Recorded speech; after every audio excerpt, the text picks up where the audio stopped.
আসসালামু আলাইকুম everyone, welcome back to my channel. আজকে দেখাবো বালা চাউয়ের রেসিপি। এই বালা চাউটা কক্সবাজার থেকে আনা, ভাতের সাথে কিংবা এমনিও খেতে খুবই অসাধারণ ছিল। তো শুরু করা যাক আজকের রেসিপি। এরকম আরও নতুন নতুন রেসিপির জন্য আমাদের চ্যানেলটিকে সাবস্ক্রাইব করে আমাদের পাশেই থাকুন। এই চিংড়ির বালা চাউটা কিন্তু খুবই অসাধারণ ছিল খেতে, আর খুবই মুচমুচা ছিল। প্রথমে একটি বাটির মধ্যে বালা চাউগুলো ঢেলে নিয়েছি।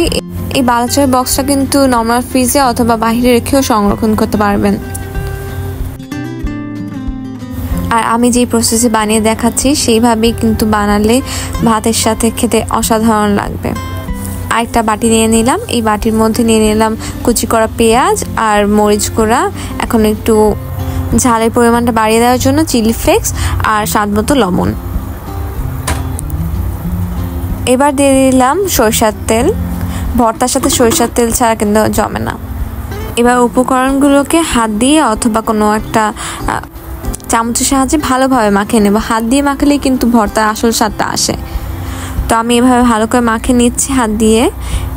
পেঁয়াজ মরিচ মাখানো হয়ে গেলে চিংড়ির বালা চাউটা দিয়ে দেব।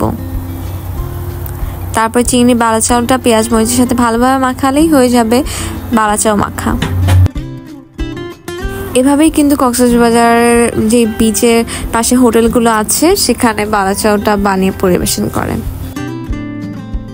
আশা করি আপনাদের আজকের রেসিপি ভালো লেগেছে।